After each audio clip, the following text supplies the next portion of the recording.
अस्सलामुअलैकुम नाज़रीन न्यूज़ 4 में आपका इस्तकबाल है। मैं हूं मोहम्मद इस्लामुद्दीन मतीन। सबसे पहले पेश हैं हेडलाइंस।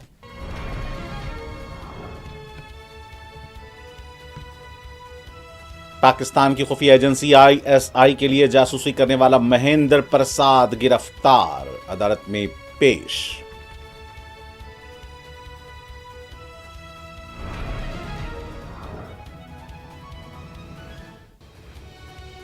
रेवंत रेड्डी के जरिए चंद्रबाबू नायडू राहुल गांधी से राब्ते में हैं। आंध्रा में वोट चोरी पर कांग्रेस लीडर खामोश क्यों हैं, वाईएस जगन का सवाल।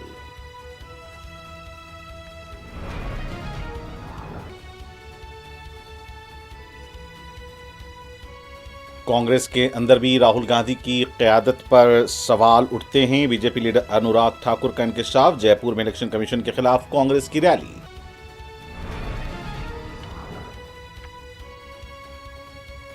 जम्मू कश्मीर के उड़ी सेक्टर में दरअंदाजी की कोशिश नाकाम, एक फौजी जवान शहीद। सिक्योरिटी फोर्सेस की चौकसी बरकरार।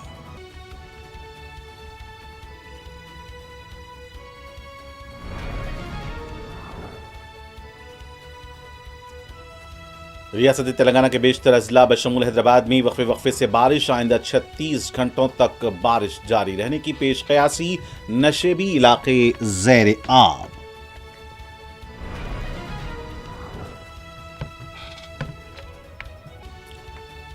पंद्रह अगस्त को मसलखानों और गोश्त की दुकानों को बंद करने के अहकाम बदबख्ताना, जालिमाना और आइन के खिलाफ। पाकिस्तान के साथ क्रिकेट खेलने पर बैरिस्टर ओवैसी का एतराज। लोकसभा हल्का हैदराबाद के 3 हल्के जात में 3 करोड़ 14 लाख रुपए से जायद के तरक्याती कामों का सदर मजलिस बैरिस्टर ओवैसी के हाथों इफ्तिताह। तालीम के बजट में इजाफे के लिए हुकूमत से किया मुतालबा।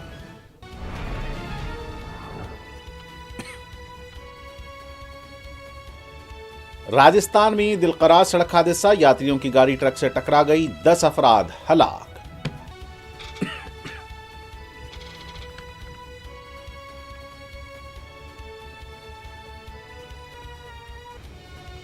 और गजा में यहूदी फौज के हमलों में मजीद 75 फलस्तीनी शहीद। गजा में इंसानी बहरान नाकाबिले तसव्वुर हद तक पहुंच चुका है, यूरोपीय यूनियन का इजहार तशवीश।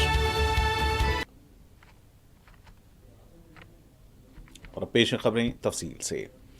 पाकिस्तान की खुफिया एजेंसी आईएसआई के लिए जासूसी करने वाले डीआरडीओ जैसलमेर के मैनेजर को अदालत में पेश कर दिया गया। बताया जाता है कि 20 साल महेंद्र प्रसाद पाकिस्तान की खुफिया एजेंसी के राब्ते में था। बाज अहम मालूमात भी मुबैना तौर पर इसने पाकिस्तानी एजेंसी को फराहम की थी। आज इसे जयपुर की अदालत में पेश किया गया है।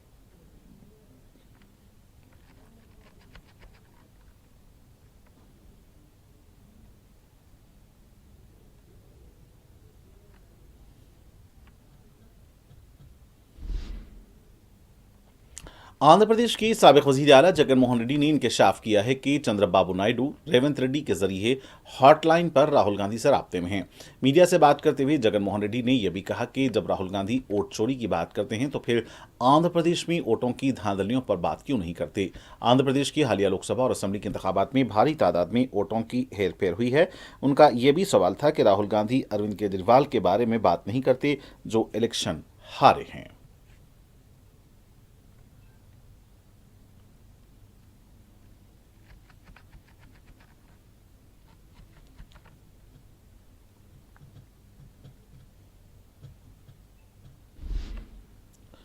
बीजेपी के सीनियर लीडर अनुराग ठाकुर ने इलेक्शन कमीशन पर राहुल गांधी के इल्जामात को मुस्तरद किया है। मीडिया से बात करते हुए अनुराग ठाकुर ने कहा कि 90 बार अगर कांग्रेस पार्टी किसी की क़यादत में इंतखाब हारी है तो वो राहुल गांधी की क़यादत है।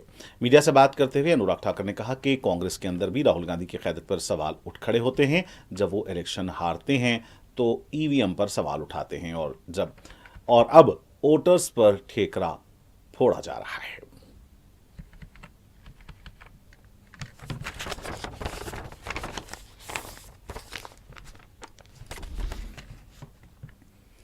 दूसरी तरफ राजस्थान के जयपुर में साबिक वज़ीर आला अशोक गहलोत की क़यादत में इलेक्शन कमीशन के खिलाफ मार्च निकाला गया।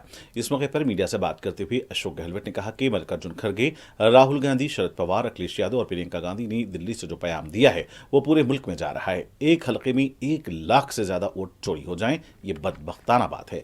बिहार में 60 लाख वोटर्स के नाम हज़फ कर दिए गए। इलेक्शन कमीशन पर मुसलसल सवाल उठ रहे हैं।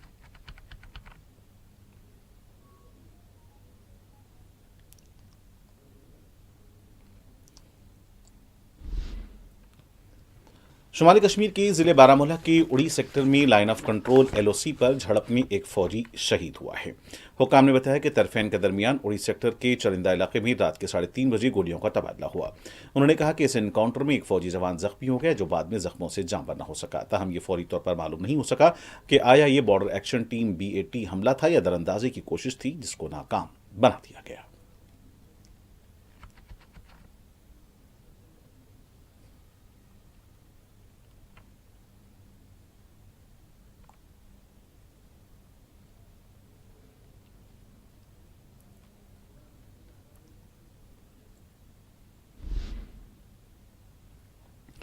राजस्थान के दौसा जिले में खौफनाक सड़क हादसा पेश आया है।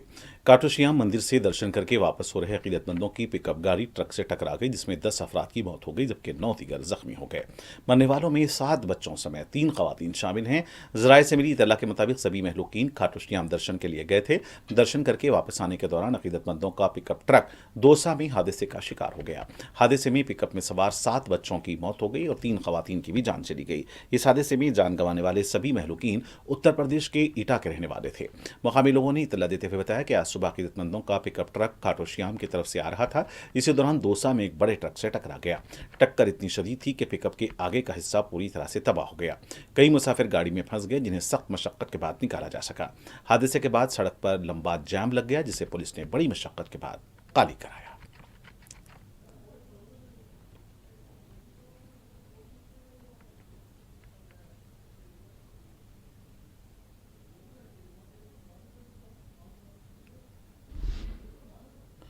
मरकजी वजीर दाखिला अमित शाह ने बीजेपी की हर घर तिरंगा मुहिम के सिलसिले में दिल्ली में आज अपनी क़यामगाह पर कौमी परचम लहराया।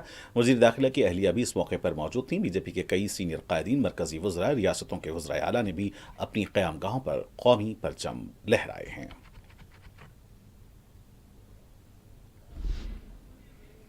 यौम आज़ादी तकारीब के पेश नज़र दिल्ली के मुख्तलिफ मकामात पर पुलिस और सिक्योरिटी फोर्सेस का वसीतर बंदोबस्त किया गया है। रामलीला मैदान के अलावा लाल किला और दीगर मकामात पर भी पुलिस को चौकस देखा गया है।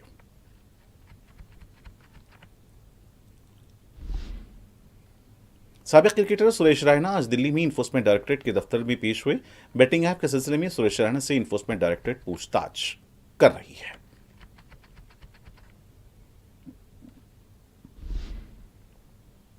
रियासती तेलंगाना के बेशतर अजला बशमूल हैदराबाद में बारिश का सिलसिला जारी है। 13 अगस्त से 14 अगस्त तक रियासत के मुख्तलिफ मकामात पर 80 था 150 मिलीमीटर बारिश की पेशकयासी की गई है।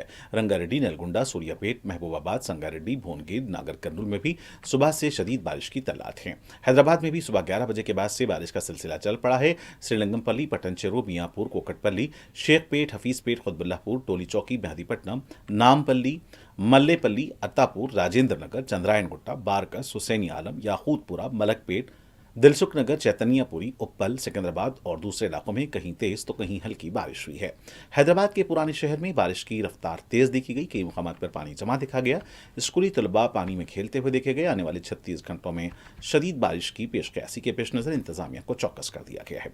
वज़ीर आला रेवंत रेड्डी ने मंगल को जायजा इजलास तलब करते हुए हिदायत दी थी कि इंतजामिया बिलखुसूस कलेक्टर्स को चौकस रहने की हिदायत दी थी। तमाम महकमे जात के अहदेदारों की छुट्टियों को मनसूख कर दिया गया है। IT कंपनियों के मुलाजिमीन को घरों से काम करने का मशवरा दिया गया है। तमाम खानगी और सरकारी स्कूल्स को 2 दिनों के लिए आधे दिन का कर दिया गया है। बारिश का सिलसिला आने वाले 36 घंटों तक जारी रह सकता है।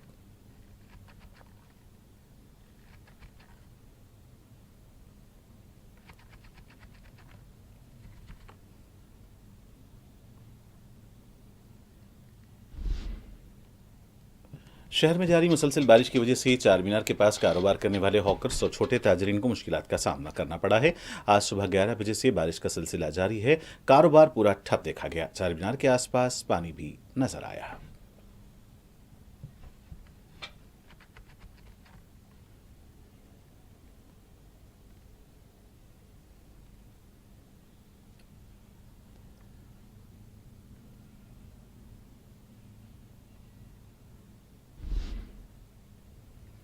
श्रीशैलम प्रोजेक्ट में पानी का इनफ्लो जारी है। इनफ्लो 2,10,286 क्यूसिक बताया गया है।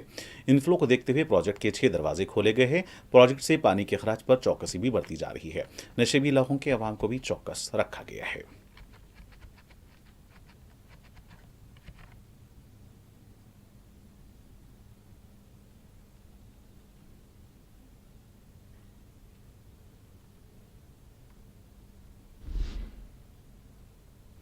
तेलंगाना के वरंगल में गुज़िश्ता रोज हुई शदीद बारिश के बाद सड़कें तालाब में तब्दील देखी गईं।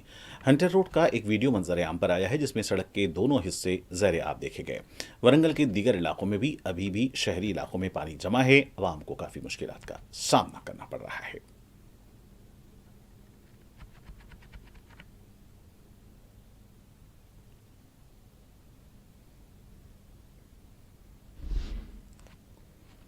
दूसरी तरफ आंध्र प्रदेश की मुख्तलिफ अजला में शदीद बारिश की तला मिली है। गुंटूर के कुछ मनाजिर भी सामने आए हैं जहां पर कंकाराकुंटा का ब्रिज ज़ेरे आब आ गया है। गुंटूर के अलावा दीगर अजला से भी बारिश की तला मिली है।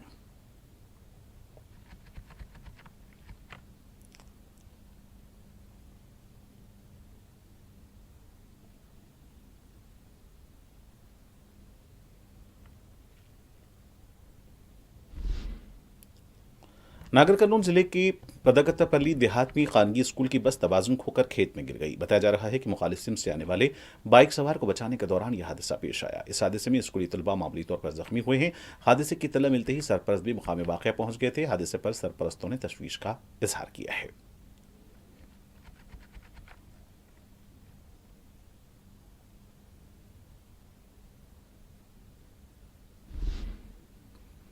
सदर मजलिस बैरिस्टर असदुद्दीन अवैसी ने चारशंबे को बहादुरपुरा, याकूतपुरा और हल्के चारमीनार के मुख्तलिफ मकामात पर MP लैट फंड स्कीम के तहत 3 करोड़ 14 लाख रुपए के तरक्याती कामों का इफ्तिताह अंजाम दिया।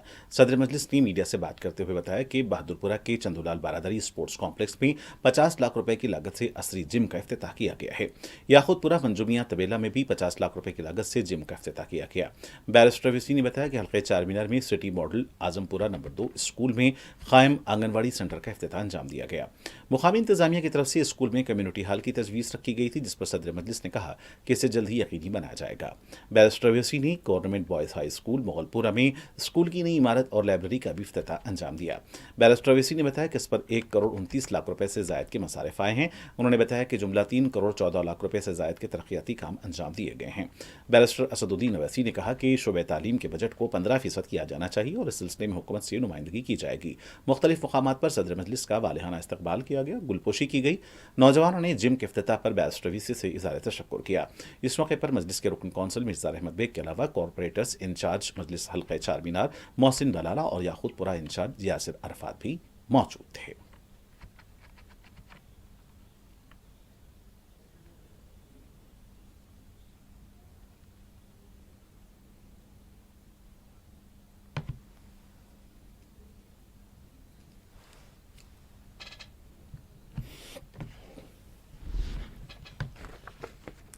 सदर मजलिस रुकन पार्लियामेंट हैदराबाद बैरिस्टर असदुद्दीन अवैसी ने 15 अगस्त को मुल्क भर की कई म्यूनसिपल कॉरपोरेशन की जानिब से मसलखानों और गोश्त की दुकानों को बंद रखे जाने के अहकाम को बदबख्ताना करार दिया है। मीडिया से बात करते हुए बैरिस्टर असदुद्दीन अवैसी ने कहा कि अजीम तर बलदिया हैदराबाद की तरफ से भी ये अहकाम जारी किए गए हैं जो कि जालिमाना और गैर आइनी हैं। सदर मजलिस ने सवाल किया कि गोश्त खाने और यौम जमहूरिया की तकारीब बनाने में क्या ताल्लुक है। तेलंगाना के 99% लोग गोश्त खाते हैं। गोश्त पर पाबंदी अवाम की आज़ादी, राजदारी, मुआश, सकाफत, ग़िज़ाइयत और मजहब के हक की खिलाफ वर्जी है।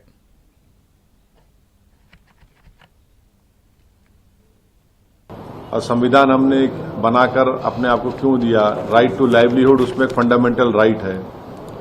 तो ये अजीब व गरीब ऑर्डर है और मेरे नज़र में ये अनकॉन्स्टिट्यूशनल ऑर्डर है। यौम आज़ादी है, खुशी का मौका है और हम आज़ादी की लड़ाई में हमारे बुजुर्गों ने क्या क्या कुर्बानियां दी थी। तो अब उस दिन भी अगर हम ये बोलेंगे कि नहीं नहीं ऐसा नहीं है, ठीक नहीं है, वो ठीक नहीं है, मुझे समझ में नहीं आया ऑर्डर क्यों निकाला गया और मेरी नज़र में एक अनकॉन्स्टिट्यूशनल है और इस तरह का ऑर्डर नहीं निकलना चाहिए था। अब आप लिकर को आप गोश्त से क्यों मिला रहे हैं? तो तरकारी भी बंद कर दी, फिर आप पूरा ही बंद कर दीजिए। फिर आप भाई लिकर पे बैन जब होता है तो बहुत अच्छी चीज है, मगर हम ये अब उस दिन हम तो आजादी मना रहे हैं, आजादी की खुशी मना रहे हैं, और क्यों आप उसको बंद कर रहे हैं? भाई शराब पीकर कोई गलत काम कर सकता है, मगर ये तो लाइवलीहुड है ना उसकी, जो गोश्त बेचना बेचारे लोग, और उसमें ये तो कोई मोर देन 90% करीब लोग तेलंगाना में गोश्त खाते हैं। तो बैरिस्टर ओवैसी ने SIR के जारी तनाज़े पर कहा कि दलित और मुसलमान गरीबों में सबसे गरीब तबकात हैं। अगर फहरिस्त राय दहिंदगान में उनके नाम नहीं होंगे तो कल यही बीजेपी कहेगी कि ये लोग हिंदुस्तान के शहरी नहीं हैं। Congress is saying that vote chori happened, and BJP is attacking. I see one thing for me. The important thing is SIR, because if the Muslims and Dalits are the poorest of the poor, and if their names are not included, then tomorrow this same BJP will say they are not citizens of the country.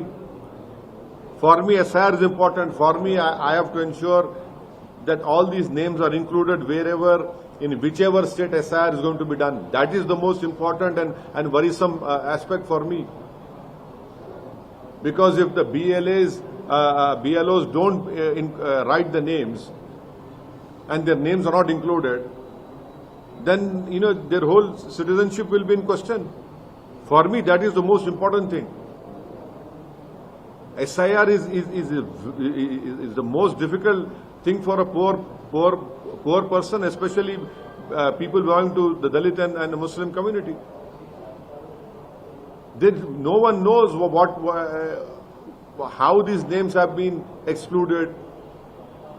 No one knows how did you come to this figure of they have been shifted. How did you come to that opinion, that conclusion? No one knows what is that names have appeared differently. Where? How do we know?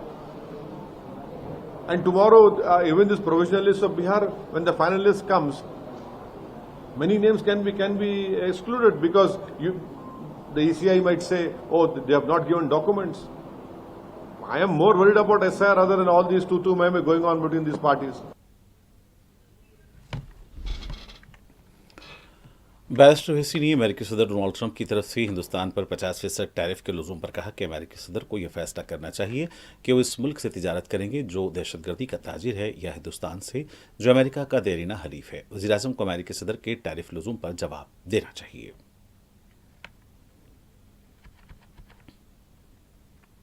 Donald Trump के साथ इस तरीके के रिश्ते अब पाकिस्तान के बढ़ रहे हैं, ये वही कहीं ना कहीं कॉन्फिडेंस दे रहा है जिसकी वजह से इस तरीके की टिप्पणियां कर रहे हैं या फिर इस तरीके से धमकी दे रहे हैं? नहीं, देखिए,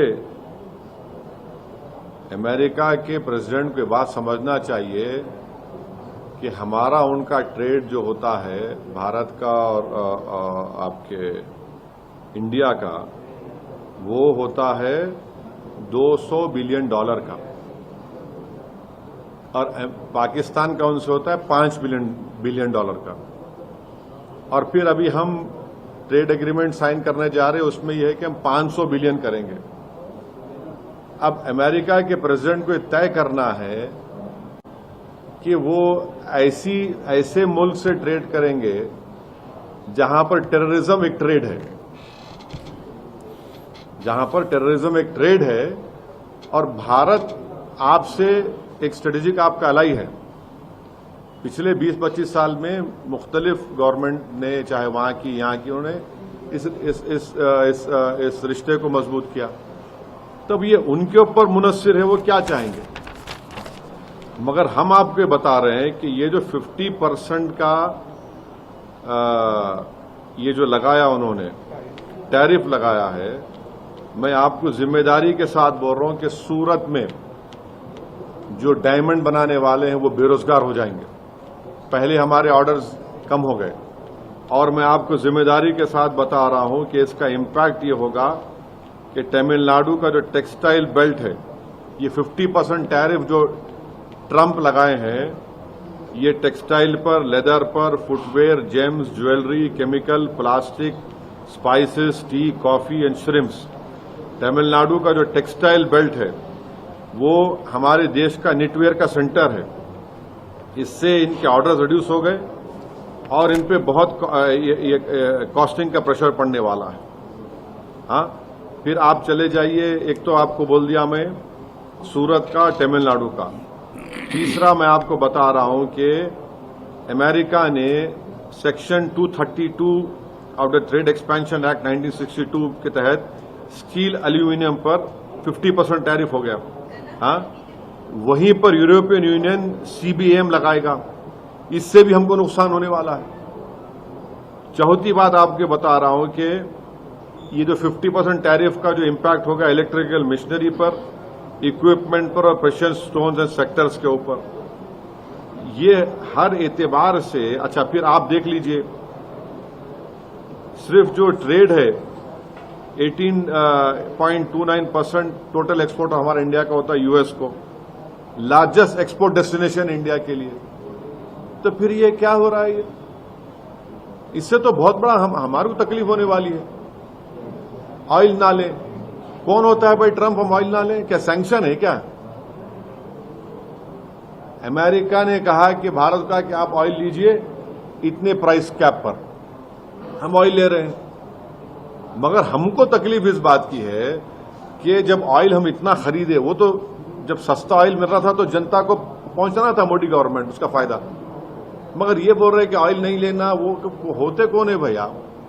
हम एक सॉवरिन नेशन है और अमेरिका की धरती में कोई बैठकर भारत को न्यूक्लियर बॉम्ब की धमकी दे रहा है। अगर कोई भारत की सरजमीन पर बैठकर अमेरिका को न्यूक्लियर बॉम्ब की धमकी दिया तो क्या होगा? हम उम्मीद करते हैं कि नरेंद्र मोदी की सरकार यहां पर जो भी उनका डिप्लोमेट है, उनको बुलाकर हम अपना ऑब्जेक्शन जाहिर करें। कौन आपकी सरजमीन बैठ के कैसा कर रहा है? वो क्या बात कर रहा है? वो बैठकर न्यूक्लियर थ्रेट दे रहा है हमको, उनका आर्मी चीफ। ये हम इसका कंडेम करते। हम एक स्ट्रेटेजिक अलाई अगर आपके हैं तो आप ये क्यों अलाउ कर रहे?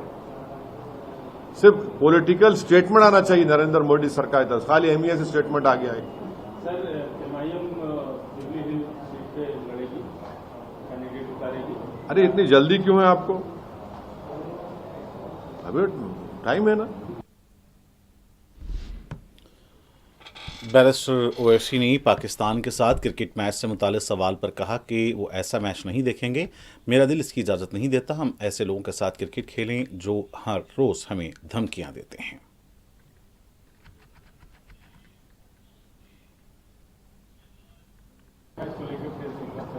नहीं, मैं तो क्रिकेट मैच नहीं देखने वाला हूं। मैं तो हरगिज नहीं देखने वाला हूं। मेरा ज़मीर, मेरा दिल गवारा नहीं करता कि मैं बैठकर उस मुल्क के लोगों के साथ हम क्रिकेट मैच खेलें जो हर रोज धमकी दे रहे हैं। उनका चीफ ऑफ आर्मी जाके वहां से बोलता है कि हम लोग डैम पे मार देंगे, वो बोलता है कि हम न्यूक्लियर थ्रेट कोई दे रहा है, कोई एक बोल रहा है कि हम वो कर देंगे। अब क्या क्यों खेलेंगे हम? ये सुनिए, एक मिनट सुनिए। आप पानी देना बंद कर दिए, पानी से बड़ी कोई चीज हो सकती क्या? बोलिए। आप ट्रेड नहीं कर रहे हैं, आप वाघा बॉर्डर बंद कर दिए, वीजा नहीं दे रहे, खेल क्यों रहे हैं बताइए? कितना नुकसान होगा? 300 करोड़, 400 करोड़, कुछ भी नहीं है ना। मेरा जमीर तो गवारा नहीं करता भाई कि मैं मैच को देखूं।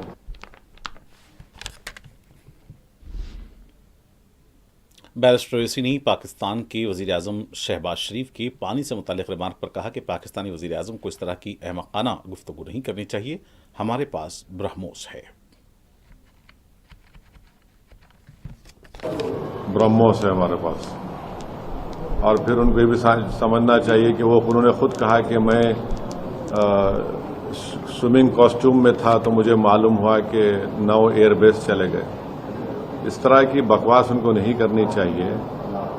आप एक मुल्क के वज़ीर-ए-आज़म हैं, आप एक कुछ तो खैर आपको उसका पासो लिहाज नहीं होगा, मगर इस तरह की आप जबान इस्तेमाल कर रहे हैं जो हम पे कोई असर नहीं करेगा। पानी इंडस वाटर ट्रीटी को सरकार ने एबेंस में रखा है।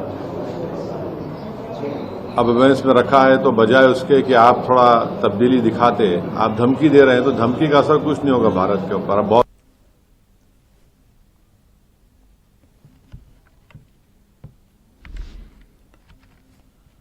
हैदराबाद कांग्रेस के एक लीडर की तरफ से बोगस वोटर्स के इल्जाम से मुताल्लिक सवाल पर बैरिस्टर ओवैसी ने कहा कि ये लोग इलेक्शन के कीड़े हैं, इलेक्शन आते ही नींद से बेदार होते हैं और इलेक्शन के बाद फिर सो जाते हैं। इलेक्शन कमीशन फहरिस्त बनाता है और उन्हें इलेक्शन कमीशन से रुजू होना चाहिए। सीटें हैं उससे वोटों की अनियमितता और पूरा बकायदे उन्होंने बताया कि इतने फर्जी वोट हैं, इतने चीजें हैं, उस पर क्या कहना है? ऐसे है ना, दिल जले आशिक बहुत होते हैं, दिल के अरमा आंसुओं में बह गए। तो अब कोई 4-4 मर्तबा लड़के हारता है, उसके बावजूद भी अगर एमआईएम को बोलता है तो वाकई में एमआईएम बहुत बड़ी ताकत है। इलेक्शन कमीशन बनाता है वोटर लिस्ट, हाँ, आपको ऑब्जेक्शन का टाइम है, आप ऑब्जेक्शन भी नहीं करते, नंबर 1। वोटर लिस्ट फिर आती, आप देखते नहीं। ये अचानक ऐसा है ना कि ये इलेक्शन के कीड़े हैं जो इलेक्शन से पहले उठ जाते हैं और इलेक्शन के बाद सो जाते हैं। हाई कोर्ट से इनको रिलीफ नहीं मिलता है, हाई कोर्ट गए 2-2 मरतबा, शायद 3 हाई कोर्ट रिलीफ नहीं मिला। एक साहब तो इनका नाम लेना नामुनासिब है क्योंकि वो कांग्रेस में थे, बीजेपी में चले गए, वो सुप्रीम कोर्ट गए, वहां भी कुछ नहीं हुआ। ये क्या मजाक है। बल्कि इन लोगों ने कंप्लेन दी तो हैदराबाद में बाड़े होते, बाड़े मालूम आप लोगों को? बाड़ा मालूम क्या होता है हैदराबाद में? पर मालूम बाड़ा, बाड़ा क्या होता है? बाड़ा ऐसा होता है कि एक घर होता है, उसमें 4-5 कमरे होते हैं, उसमें लोग रहते हैं, एक फैमिली, 4-4 फैमिली।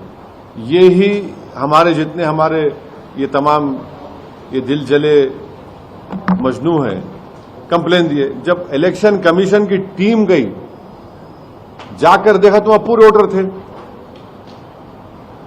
ये हर चीज में आप इलेक्शन हार रहे, मैं जिम्मेदार। हाँ, तुम्हारी पार्टी में तुम्हारा कुछ नहीं हो रहा, मैं जिम्मेदार। हाँ, तुम्हारे घर में मुर्गी अंडा नहीं दी, मैं जिम्मेदार। तुम घर में लाके भैंस को रखे, वो दूध नहीं दे रही, मैं जिम्मेदार। तो मैं कहां तक जिम्मेदारी लूंगा? ये इस तरह के वाहियात किस्म की बातें करके आप उन वोटर्स को जो आपको वोट दिए और हमारे खिलाफ दिए, उनकी आप तौहीन कर रहे हैं। वोटर निकल के वोट डालता है, आप उनकी तौहीन कर रहे हैं। और फिर जब एसआईआर होगा तो तुम क्या करोगे बोलो? आप देखिए, ये 2 चीजें यहां पर, एक नंबर 1 एक एसआईआर और एक वोटर लिस्ट। मेरे को सबसे बड़ी फिक्र एसआईआर की हो रही है। अब एसआईआर जब होगा, तेलंगाना में होगा, अगर किसी का नाम नहीं आएगा तो ये लोग क्या करेंगे? तुम तो बोल रहे नाम नहीं आना बोल रहे ना तुम, इसका मतलब तुम भारत की नागरिक छीनना चाह रहे उनसे तुम लोग। अरे मेरी मुखालिफत करना है तो करो, मगर किसी का तुम सिटीजनशिप पे क्वेश्चन क्यों उठा रहे? इस तरह की वाहियात बकवास बक के ये लोग प्रूफ कर रहे हैं कि ये लोग किसी वोटर का नाम निकालकर उसका सिटीजनशिप खत्म करना चाह रहे हैं, उसको कहीं का नहीं रखना चाह रहे लोग। ये असल मकसद है उनका। इनका असल मकसद यही है कि सिटीजनशिप इन लोगों की खतरे में पड़ जाए और हम वो होने नहीं देंगे। मैं तो आज से 20 दिन पहले पब्लिकली कह दिया हूं सबको, खासतौर से दलित मुसलमानों को, कि आप अपना बर्थ सर्टिफिकेट बनाइए। आप जितना आपका रेजिडेंस प्रूफ है उसको निकलवाइए। क्या बोलते हिंदी में, कौन सा पत्र बोलते हैं उसको हिंदी में? जन्म प्रमाण पत्र बनाइए। तीसरा, आपके पैसे है तो पूरी फैमिली का पासपोर्ट बनाइए। और जो कोई भी वोटर लिस्ट की डेट तेलंगाना में इलेक्शन कमीशन देगा, जैसा बिहार में दिया 2002 की, जो भी देगा, हम इस ऑफिस से उसको वोटर लिस्ट को लेंगे, घर घर हम जाएंगे और किसी का भी नाम कटने नहीं देंगे इंशाअल्लाह, जो जेन्युइन वोटर है, जो भारत का नागरिक है।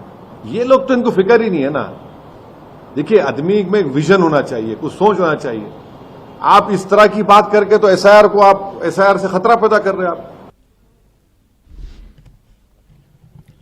सदर मजलिस बैरिस्टर असदुद्दीन ओवैसी की सरपरस्ती में मंजूरा शादी मुबारक और कल्याण लक्ष्मी के चेक्स की तकसीम जारी है। चाहशबे को रुकन असम्बली अहमद बलाला ने 71 मुस्तहक लड़कियों के सरपरस्तों में शादी मुबारक और कल्याण लक्ष्मी के चेक्स तकसीम किए। इन चेक्स की जुमला मालियत 71,08,236 रुपये बताई गई है। इस्तेफादा कुनिंदगान का ताल्लुक फरतनगर, आजमपुरा, उस्मानपुरा, कटलगुड़ा, चंचलगुड़ा और बाग जहारा से था। इस्तेफादा कुनिंदगान ने सदर मजलिस बैरिस्टर ओवैसी से इज़हार तशक्कुर किया।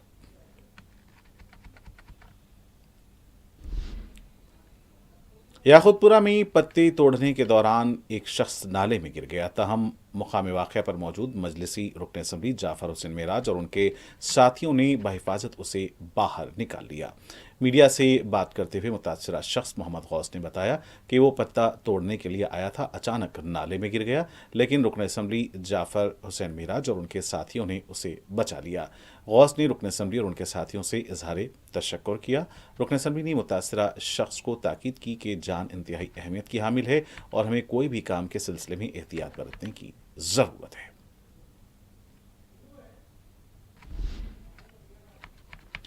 तेलंगाना के महबूबाबाद जिले के रेड्डीगुडम देहात में इक़दाम खुदकुशी के मरीजा को बाइक पर हॉस्पिटल मुंतकिल करते हुए देखा गया है। बताया गया है कि मुतासरा लड़की ने बाथरूम क्लीनर पीकर खुदकुशी की कोशिश की थी। घर वालों ने एम्बुलेंस को कॉल किया, लेकिन एम्बुलेंस की आमद में ताखीर की वजह से इसे बाइक पर अस्पताल ले जाया गया। अफराद खानदान ने बताया कि एम्बुलेंस की ताखीर से लड़की की हालत बिगड़ गई है और अभी भी हालत नाजुक है।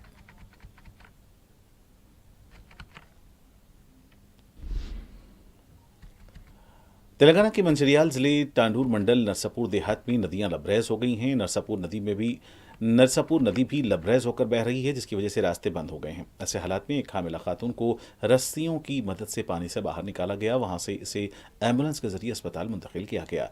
रास्ते पर पानी की बहाव की वजह से एम्बुलेंस खातून के मकान तक नहीं पहुंच सकती थी, इसलिए इसे रस्सियों की मदद से एम्बुलेंस तक ले जाया गया।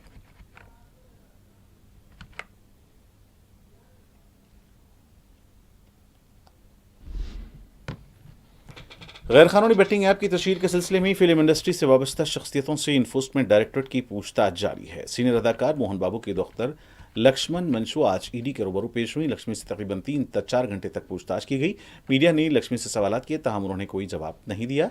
इससे पहले इन्फोर्समेंट डायरेक्टोरेट ने प्रकाश राज, विजय देवरकोंडा और राना डगुबट्टी से भी पूछताछ की थी। अभी मजीद फिल्म स्टार से पूछताछ होनी बाकी है।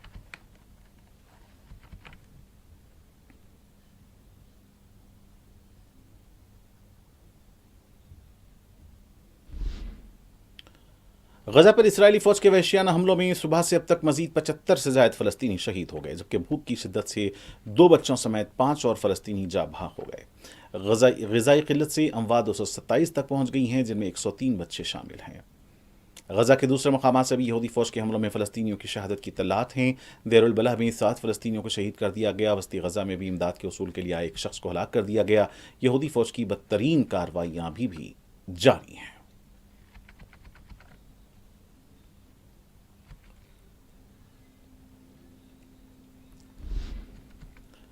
बरतानिया और फ्रांस समेत 27 यूरोपीय ममालिक के वज़ीर ख़ारिजा ने गजा की सूरत हाल पर मुश्तरका बयान में कहा है कि गजा में इंसानी बहरान नाक़ाबिल तसव्वुर हदों तक पहुंच चुका है। यूरोपीय वज़ीर ख़ारिजा ने मुश्तरका बयान में कहा कि हमारे सामने गजा में कहत मुसल्लत किया जा रहा है। इसराइल इमदाद को गजा में दाखिले की इजाज़त दे। यूरोपीय वज़ीर ख़ारिजा ने मजीद कहा कि इमदादी इदारों की गजा में रसाई के लिए इक़दाम किए जाएँ, इमदादी मराकज़ पर मुहलिक कार्रवाइयों का खात्मा यकीनी बनाया जाए। यूरोपीय वज़ीर ख़ारिजा ने कहा कि शहरियों और इमदादी कारकुनों की हिफाजत को यकीनी बनाया जाए।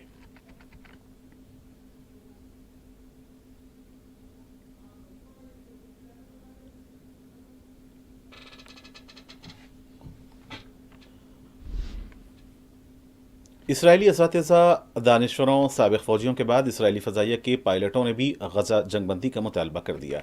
ज़राए के मुताबिक तल अबीब में इसराइली फ़ज़ाइया के पायलट्स और रिज़र्व एहलकारों ने फ़ौजी हेडक्वार्टर के बाहर एहतजाजी मुजाहरा किया। इसराइली पायलटों और रिज़र्व फ़ौजियों ने गजा में जारी जंग रोकने का मुतालबा किया। मुजाहिरीन ने गजा पर हमले बढ़ाने के मनसूबे की भी मुखालिफत की है।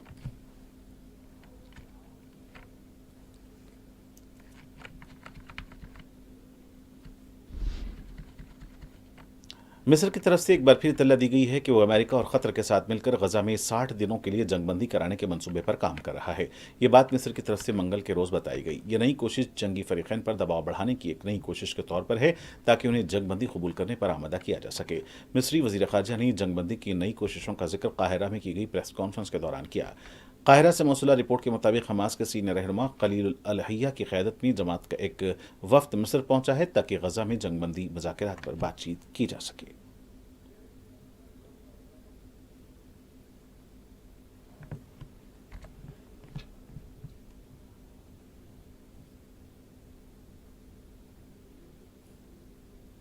और आखिर में सुर्खियां एक बार फिर।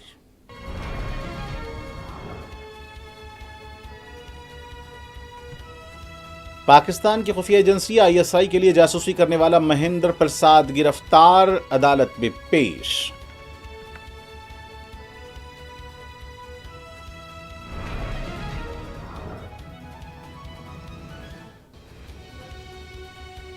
रेवंत रेड्डी के जरिए चंद्रबाबू नायडू राहुल गांधी से राब्ते में हैं। आंध्रा में वोट चोरी पर कांग्रेस लीडर खामोश क्यों हैं? वाईएस जगन मोहन रेड्डी का सवाल।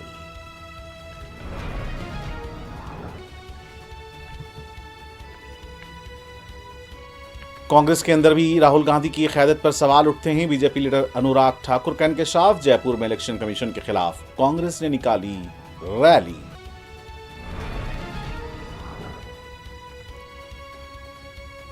जम्मू कश्मीर के उड़ी सेक्टर में दरअंदाजी की कोशिश नाकाम, एक फौजी जवान शहीद। सिक्योरिटी फोर्सेस की चौकसी बरकरार।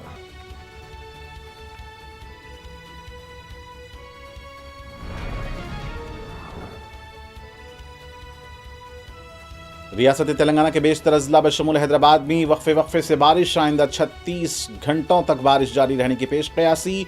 नशेबी इलाके ज़ैर आब।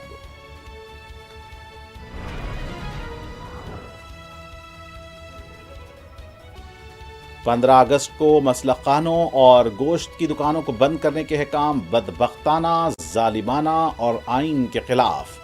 पाकिस्तान के साथ क्रिकेट खेलने पर बैरिस्टर ओवैसी का एतराज।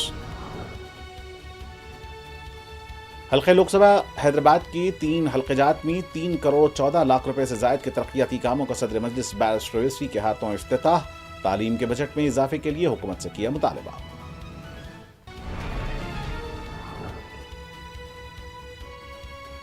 राजस्थान में दिलखराश सड़क हादसा, यात्रियों की गाड़ी ट्रक से टकरा गई, 10 अफराद हलाक।